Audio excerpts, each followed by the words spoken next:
LDFിന്റെ മന്ത്രിസഭാ യോഗം കഴിഞ്ഞ ദിവസം നടന്നപ്പോൾ എടുത്ത ഒരു പ്രധാന തീരുമാനം അധികം ചർച്ച ചെയ്യപ്പെട്ടിട്ടില്ല. കന്യാസ്ത്രീകൾക്ക് പെൻഷൻ അനുവദിക്കാനായിട്ട് തീരുമാനിച്ചിരിക്കുന്നു, ഒരു പ്രത്യേക പദ്ധതി എന്ന നിലയിൽ. ഇത് ശരിക്കും ഈ പറയുന്ന ഹൈന്ദവ വിശ്വാസികൾ വലിയ പ്രതിഷേധം, എതിർപ്പും ഒക്കെ രേഖപ്പെടുത്തുന്നുണ്ട്. എന്താ ഇതിന്റെ കാരണം ശരിക്കും? അതായത് കന്യാസ്ത്രീകൾക്ക് പെൻഷൻ എന്ന് പറഞ്ഞാൽ ഇവര് ശരിക്കും ഈ കത്തോലിക്ക സഭ പോലെ സഭയിൽ മറ്റേ ദൈവവിളി ഉണ്ടായിട്ടൊക്കെ ചേർന്ന് അങ്ങനെ വരുന്നതാണെന്നാണല്ലോ വിശ്വാസം. അതെ, പൊതുവെ ദൈവവിളിയൊക്കെ കുറവാണ്. കന്യാവാണിഭക്കാർ എന്ന് പറഞ്ഞിട്ട് സോണിയ ദൂഗലിന്റെ പഴയൊരു പുസ്തകമുണ്ട് ഇംഗ്ലീഷിൽ. ഇപ്പൊ സോണിയ ദൂഗലിന്റെ ആ പുസ്തകത്തിൽ പറഞ്ഞിരിക്കുന്നത്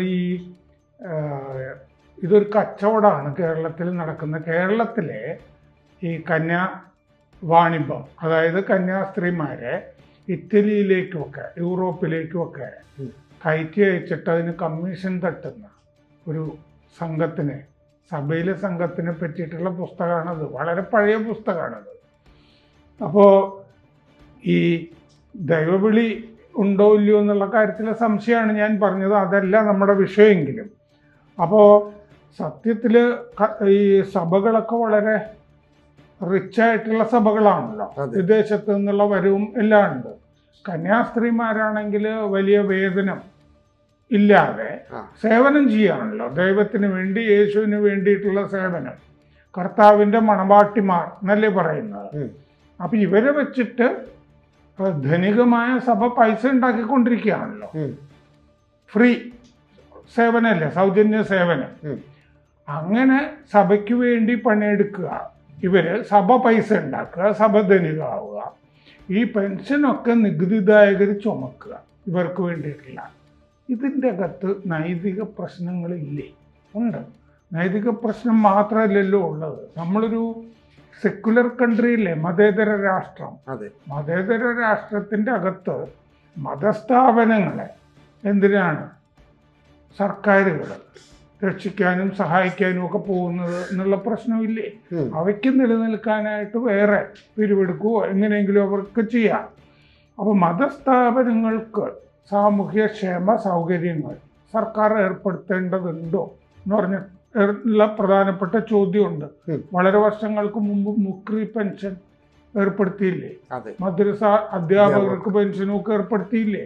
ആവശ്യമുണ്ടായിരുന്നു എന്നുള്ള ചോദ്യം അതിപ്പോഴും നിലനിൽക്കുന്നുണ്ട്. ആവശ്യമുണ്ടായിരുന്നോ എന്നുള്ളത്. അപ്പൊ ഇതിൻ്റെ അകത്ത് കോൺവെന്റുകള്, മൊണാസ്ട്രികൾ, ഇതിലൊക്കെയുള്ള മറ്റേ പ്രായമായ കന്യാസ്ത്രീമാർക്ക് പെൻഷൻ എന്നാണ് ആ മന്ത്രിസഭ യോഗ തീരുമാനം. ബുധനാഴ്ചത്തെ കഴിഞ്ഞ ദിവസത്തെ ബജറ്റിന് തലേന്നത്തെ. ഇതിൻ്റെ കൂട്ടത്തിൽ ആശ്രമങ്ങൾ എന്നും പറഞ്ഞിട്ടുണ്ട്. ഈ ആശ്രമങ്ങൾ എന്ന് പറയുമ്പോൾ അത് ഹിന്ദുക്കളുടെ ആശ്രമമാ കൂടി ഇതിൽ പെടുമോ എന്നുള്ളത് എനിക്ക് അറിഞ്ഞുകൂടാ. ഇനി ഉണ്ടെങ്കിൽ തന്നെ അതിൻ്റെ ആവശ്യമില്ല. കാരണം എന്താണെന്ന് വെച്ച് കഴിഞ്ഞാൽ ഇപ്പോൾ ഉദാഹരണത്തിന് അമൃതാനന്ദമയിയുടെ പള്ളിക്കാവിലെ ആശ്രമം ഉണ്ടല്ലോ, അവിടെ അന്തേവാസികളായി ചെല്ലുന്നവര് സർക്കാരിന്റെ പെൻഷൻ ആഗ്രഹിച്ചിട്ടാണോ സന്നിധി ചെല്ലുന്നത്?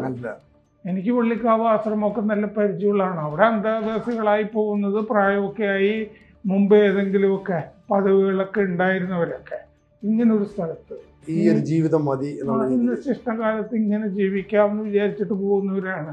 അവർക്ക് അങ്ങനെ ആഗ്രഹമൊന്നുമില്ല. ഇനി സഭയുടെ ആശ്രമങ്ങളൊക്കെ ഉണ്ടല്ലോ, മൊണാസ്ട്രികൾ, അവിടെയൊക്കെ ആണെങ്കിൽ ഇനി പെൻഷൻ കൊടുത്തു തുടങ്ങിയാൽ ഈ പെൻഷനും സഭ തട്ടിയെടുക്കുകയല്ലേ ചെയ്യുള്ളൂ. അതേ ഉള്ളൂ അല്ലേ? കന്യാസ്ത്രീമാർക്ക് 10,000 രൂപ വെച്ച് മാസം കൊടുക്കാന്ന് വെച്ചാൽ മുക്രി പെൻഷൻ 7,500 രൂപയാണെന്നാണ് എൻ്റെ ഓർമ്മ. കൊടുക്കുകയാണെങ്കിൽ ഇതും സഭയുടെ അക്കൗണ്ടിലേക്ക് മാറില്ലേ ഉള്ളൂ കിട്ടിയാൽ. അപ്പോൾ ഇത് പറയുന്നത് എന്താന്ന് വെച്ച് കഴിഞ്ഞാൽ, ഇതിൽ മന്ത്രിസഭാ യോഗം ചെയ്തിരിക്കുന്നത് എന്താന്ന് വെച്ച് കഴിഞ്ഞാൽ, ഈ ഡോക്യുമെന്റേഷന്റെ പ്രശ്നങ്ങൾ ഇത്ര ആളുകൾക്ക് ഉണ്ടാവുമല്ലോ, കന്യാസ്ത്രീമാർക്കൊക്കെ. മെരിറ്റൽ സ്റ്റാറ്റസ് എന്നൊക്കെ പറഞ്ഞിട്ടുള്ള കോളമൊക്കെ സാധാരണ പെൻഷൻ ഫോമുകളിൽ കാണും. അപ്പോൾ ഇതൊക്കെ ഒഴിവാക്കിയിട്ട് ഇവർക്ക് പ്രത്യേക അപേക്ഷാ ഫോമുകൾ ഒക്കെ തയ്യാറാക്കുന്ന ഇളവുകളും കൂടിയൊക്കെ മന്ത്രിസഭാ യോഗം തീരുമാനിച്ചിട്ടുണ്ട്. അപ്പോൾ അവിവാഹിതകൾ, 50 വയസ്സിന് മേൽ പ്രായമുള്ളവർ, പെൻഷൻ ഇല്ലാത്തവർ, ശമ്പളമില്ലാത്തവർ, ഇവരെ പ്രത്യേക വിഭാഗമായിട്ട് കണക്കാക്കാനാണ് മന്ത്രിസഭാ യോഗം തീരുമാനിച്ചിരിക്കുന്നത്. 2001 മാർച്ച് 31 ഈ പെൻഷൻ കൊടുക്കുന്നവരെ സംബന്ധിച്ചിട്ടുള്ള ഒരു ഉത്തരവുണ്ട്. ആ ഉത്തരവ് ഭേദഗതി ചെയ്യാനാണ് തീരുമാനം. കാരണം അതിലാണ് 2001 മാർച്ച് 31 ഉത്തരവനുസരിച്ചിട്ട് പെൻഷൻ കിട്ടണമെന്നുണ്ടെങ്കിൽ ഇൻകം സർട്ടിഫിക്കറ്റും അവിവാഹിത സർട്ടിഫിക്കറ്റും വേണമെന്ന് പറഞ്ഞിരുന്നു. കന്യാസ്ത്രീമാരുടെ കാര്യത്തിൽ ഇത് പറ്റില്ലല്ലോ. അപ്പോൾ അതുകൊണ്ട് ഇൻകം സർട്ടിഫിക്കറ്റ് അവർക്ക് ഹാജരാക്കാൻ പറ്റില്ല, മരിറ്റൽ സർട്ടിഫിക്കറ്റ് ഹാജരാക്കാൻ പറ്റില്ല. അപ്പോൾ അതിനൊക്കെ ഇളവ് കൊടുക്കാനും മന്ത്രിസഭാ യോഗം തീരുമാനിച്ചിട്ടുണ്ട്. പ്രത്യേക അപേക്ഷാ ഫോം ഇതിനുവേണ്ടി ഉണ്ടാക്കാൻ തീരുമാനിച്ചിട്ടുണ്ട്. അപ്പോൾ ഇതിൻ്റെ അകത്ത് എത്തിക്കൽ ക്വസ്റ്റ്യൻസ് ഉണ്ട്, നേരത്തെ പറഞ്ഞ നൈതിക പ്രശ്നങ്ങളുണ്ട്, അതുപോലെ തന്നെ ഭരണഘടനാപരമായ പ്രശ്നങ്ങളുമുണ്ട്.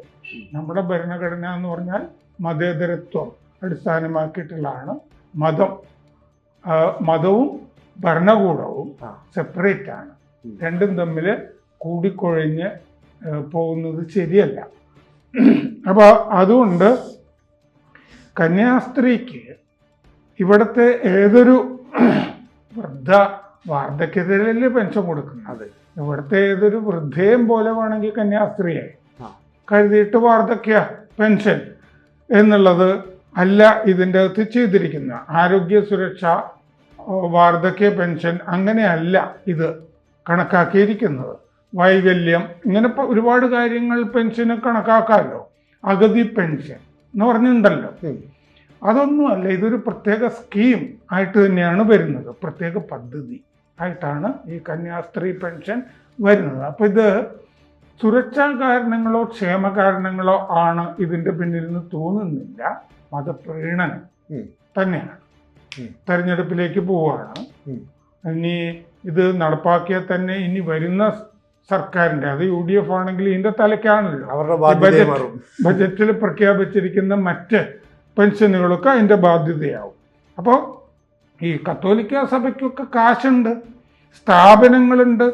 കന്യാസ്ത്രീ ആശുപത്രികൾ, ഇങ്ങനത്തെ സ്ഥലങ്ങളിലൊക്കെ അല്ലേ കന്യാസ്ത്രീകൾ ജോലി ചെയ്യുന്നത്. അതെ, ആശുപത്രികൾ വെറുതെ അല്ലല്ലോ അല്ലേ, നല്ല പൈസ മേടിച്ചിട്ടല്ലേ അവിടെ ചികിത്സയൊക്കെ ചെയ്യുന്നത്. അതെ, നമ്മൾ ഈ രാജഗിരി പോലുള്ള ആശുപത്രികളൊക്കെ എടുത്താൽ നന്നായിട്ട് പൈസ മേടിച്ചിട്ടല്ലേ ചികിത്സിക്കുന്നത്. സൗജന്യ ചികിത്സയുണ്ടോ?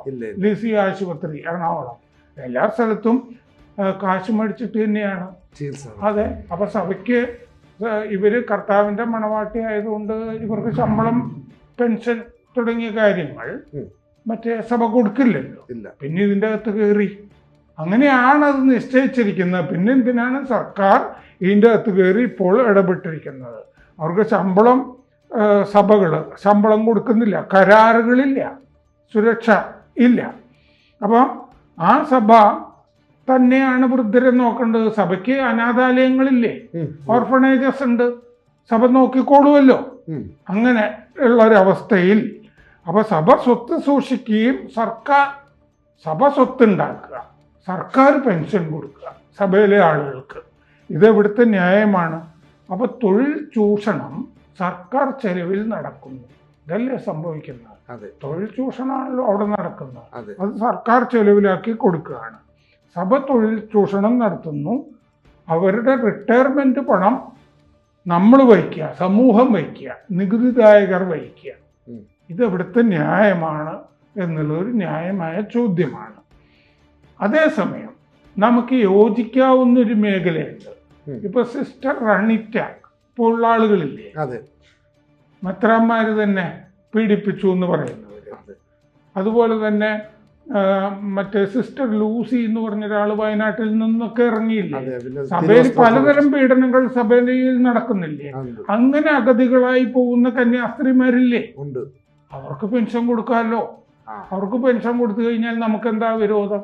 അവർക്ക് പൈസ കിട്ടി അവർ അതുകൊണ്ട് ജീവിക്കുകയും ചെയ്യുമല്ലോ, ഈ സഭയ്ക്ക് തട്ടിയെടുക്കാനും പറ്റില്ല. അതെ, ഇപ്പം മറ്റേ സിസ്റ്റർ റണീറ്റ പറയുന്നത് സഭയൊന്നും മര്യാദയ്ക്ക് നോക്കാത്തതുകൊണ്ട് തയ്യൽ ചെയ്തിട്ട് അവർക്ക് മറ്റേ റേഷൻ കാർഡ് കഴിഞ്ഞ ദിവസം കൊണ്ടുപോയി കൊടുത്തു.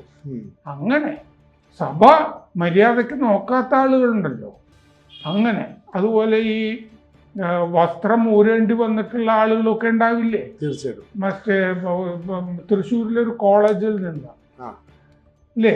അതെ. അപ്പോൾ അത്തരം ആളുകളുടെ കാര്യത്തിലൊക്കെ പെൻഷൻ്റെ കാര്യങ്ങൾ ആലോചിച്ചു കഴിഞ്ഞാൽ സമൂഹത്തിനും വിരോധം ഉണ്ടാവില്ല. ആശാ വർക്കർമാര്, അംഗൻവാടി ഇല്ലേ, ജീവനക്കാര്, വീട്ടുവേലക്കാര്, മുക്കുവ സ്ത്രീകൾ, ഇങ്ങനെയൊക്കെ പാവപ്പെട്ട ആളുകൾ ധാരാളം ഇല്ലേ? ആരും നോക്കാത്തവരില്ലേ? കന്യാസ്ത്രീകളെ സഭയില്ലേ നോക്കേണ്ടത്? അത് അവരുടെ ഉത്തരവാദിത്തമല്ലേ? അതിൻ്റെ അകത്ത് കയറി എന്തിന് ഭരണകൂടം ഇടപെടുന്നു? മതപരമായ കാര്യങ്ങളിൽ എന്തിന് ഭരണകൂടം ഇടപെടുന്നു? അപ്പോൾ കത്തോലിക്ക സഭ ഒരു റിട്ടയർമെൻറ്റ് ഫണ്ട് ഉണ്ടാക്കുക, അതുണ്ടാകാം അവർക്ക്. അത് നികുതിദായകൻ്റെ കീശ അതിനു വേണ്ടി മോഷ്ടിക്കേണ്ട കാര്യമില്ല. ഇത് തന്നെയാണ് ഈ മുക്രിമാർക്ക് കൊടുത്ത പെൻഷൻ്റെ കാര്യം. അതൊക്കെ ആ മതസ്ഥാപനങ്ങൾ, ഇഷ്ടംപോലെ പൈസ ഉണ്ടല്ലോ, ഗൾഫിൽ നിന്നൊക്കെ വരവില്ലേ, മദ്രസ അധ്യാപകർ, ഇവർക്കൊക്കെ ക്ഷേമനിധിയൊക്കെ ഉണ്ടാക്കിയിട്ട് ക്ഷേമനിധി ആണ് ഇതൊക്കെ കൈകാര്യം ചെയ്യുന്നത്, ഈ മുക്രി പെൻഷൻ, മദ്രസ തുടങ്ങിയ കാര്യങ്ങളാണ്. അപ്പോൾ അതുകൊണ്ട് ഈ കന്യാസ്ത്രീ പെൻഷൻ ഇത് ഒരുപാട് ആളുകൾ അതിനെ എതിർക്കാനൊന്നും സാധ്യത ഉണ്ടാവില്ല. എനിക്കറിഞ്ഞുകൂടെ ഇനി ശിവഗിരി പോലുള്ള ശിവഗിരി മഠം, അവിടുത്തെ സന്യാസിമാർക്ക് പെൻഷൻ കൊടുക്കുമോ സർക്കാർ? ഇങ്ങനത്തെ ആശ്രമങ്ങൾ ധാരാളം ഉണ്ടാവില്ലേ കേരളത്തില്? അതെ. അപ്പോൾ മുക്രിമാർക്ക് കൊടുക്കുന്നു, കന്യാസ്ത്രീമാർക്ക് കൊടുക്കുന്നു, എന്തുകൊണ്ട് ഈ സ്വാമിമാർക്ക് കൊടുക്കുന്നു? ഞാൻ കഴിഞ്ഞ ദിവസം ട്രെയിനിൽ യാത്ര ചെയ്യുമ്പോൾ ഈ ശിവാനന്ദ ആശ്രമം എന്ന് പറഞ്ഞിട്ട് തിരുവനന്തപുരത്തുണ്ട്, വടകരയിലാണ് ഞങ്ങളുടെ ആസ്ഥാനം എന്നൊക്കെ പറഞ്ഞു. ഹിന്ദുക്കളുടെ ധാരാളം ആശ്രമങ്ങളില്ലേ? അവിടെ 50 വയസ്സ് കഴിഞ്ഞവരും 60 വയസ്സ് കഴിഞ്ഞവരും ഒക്കെ ആയിട്ടുള്ള സന്യാസിമാരുണ്ടാവില്ലേ? ഇവർക്ക് പെൻഷൻ കൊടുക്കാൻ പറ്റുമോ? ഒരാൾ സന്യാസി ആവുമ്പോൾ തന്നെ മറ്റ് സൗകര്യങ്ങളൊക്കെ ത്യജിച്ചിട്ടല്ലേ സന്യാസി ആകുന്നത്? തെണ്ടിത്തിരിഞ്ഞ് ജീവിച്ചോളാം എന്ന് വിചാരിച്ചിട്ടല്ലേ സന്യാസി ആകുന്നത്? ഭിക്ഷാടനം നടത്തിയിട്ട്. അതിന് ഓരോ മതത്തിന് അതിൻ്റെതായ ആശയങ്ങളും കൺസെപ്റ്റും ഇല്ലേ? ഇതിൻ്റെ അകത്ത് കയറി എന്തിനാണ് ഭരണകൂടം ഇടപെടുന്നത്? അതുകൊണ്ട് ഇതിനെപ്പറ്റി ഗൗരവതരമായ ആലോചന ആവശ്യമുണ്ട്. മതപ്രീണനം ഇങ്ങനെയല്ല വേണ്ടത്.